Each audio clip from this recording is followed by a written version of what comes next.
Hello.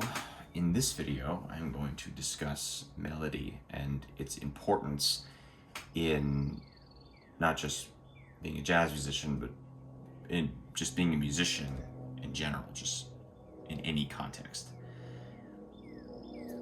I always, whenever I've given lessons, one of the first things I will touch on when it comes to songwriting or when it comes to learning just songs in general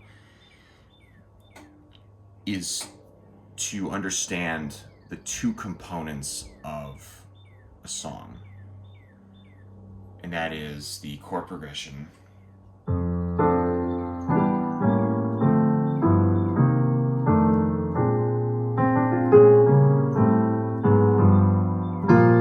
and its melody.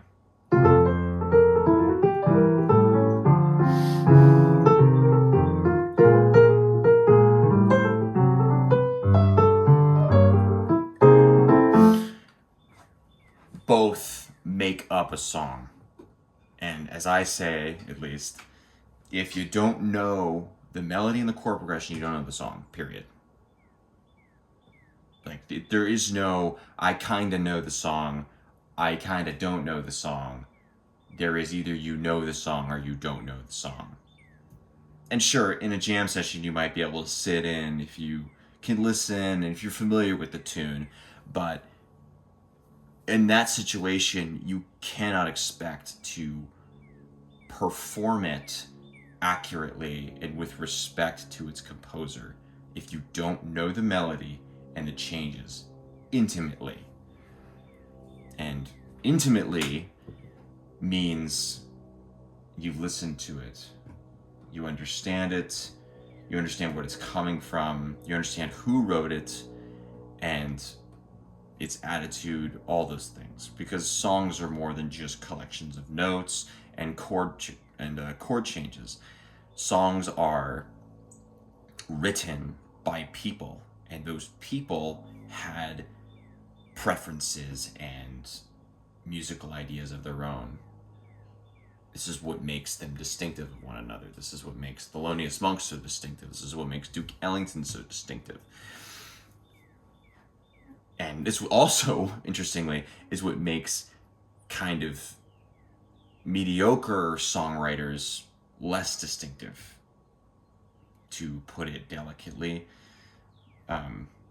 People who don't have a good talent for it or haven't developed it well enough will often write songs that are bland, uninteresting, and uninspiring.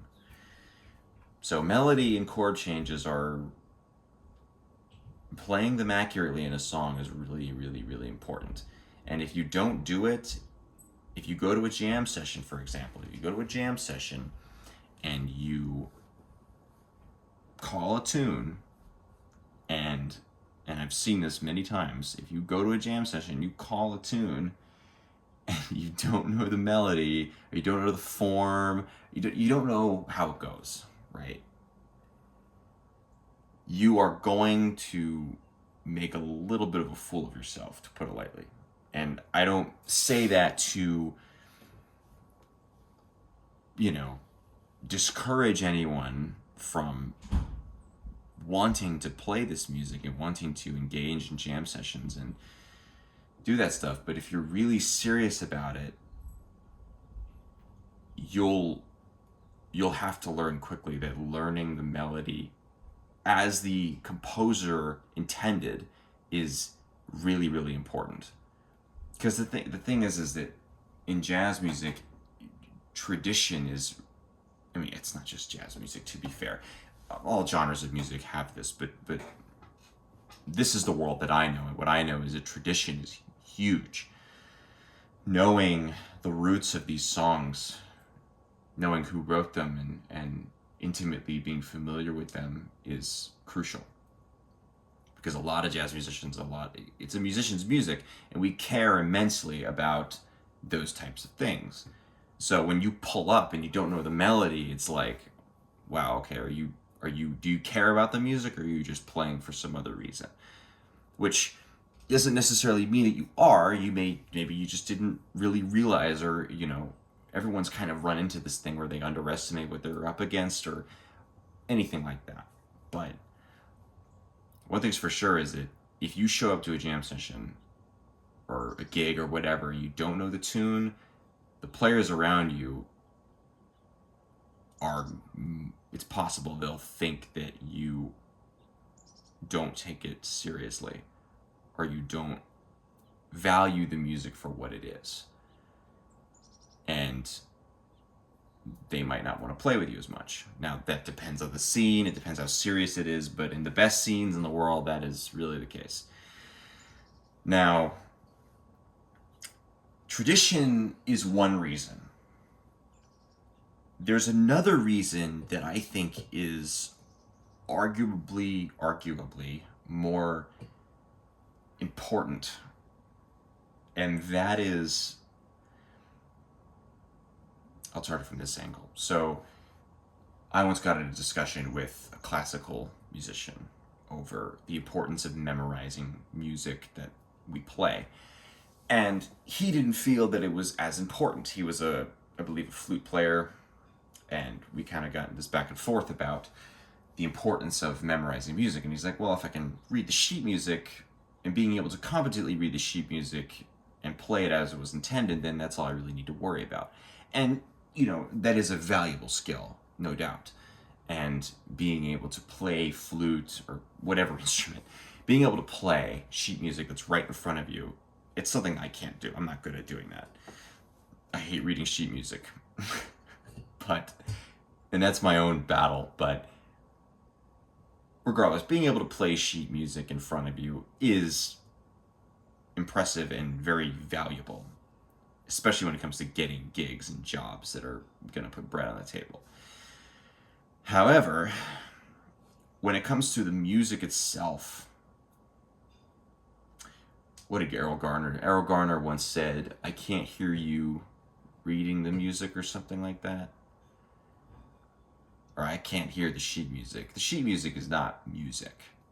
It's their instructions on how to play the music, right? Ultimately, what puts us in tune with the songs that we learn and play is the way that they sound. We identify with the sound. So it's even an issue for me. Sometimes it's hard for me to look at sheet music and hear how it's supposed to go. And that is, a skill in and of itself. But it's more important to be able to learn the melody from memory, like learn it and commit it to memory, and then be able to perform it without any sheet music. Because in that moment, yes, you could read the sheet music, but you don't need it. And then you can begin to play it from within. As I like to put it, you become music, so to speak. It's like the more songs you learn, the more songs you memorize, the more it becomes a part of you. And not just a part of the songs that you can play at a gig, it becomes a part of the solos that you play. A lot of your solos are based on melodies that you learn. And like one of the first jazz tunes that I learned was Donna Lee, and Donna Lee's melody is full of really excellent vocabulary when it comes to soloing. And I remember that was one of the first melodies I learned that really impacted my soloing. And that was like the first time I really learned the lesson of the importance of melody. So if you're looking to get into jazz music, this is something that really matters to you, learn the melodies. Please, for the love of God, learn the melodies. There's too many musicians that say they're jazz musicians and they don't know the melodies of the songs. It's such a pet peeve, and it's not just a pet peeve of mine, it's a pet peeve of any other musician. And again, I don't say this with malice or anything, it's just so crucial. And the more there are people that understand that it's crucial, the more fruitful it becomes for everyone else. The more the merrier, so to speak. So I hope this was a constructive video. I didn't play much piano, but I hope that my words were impactful.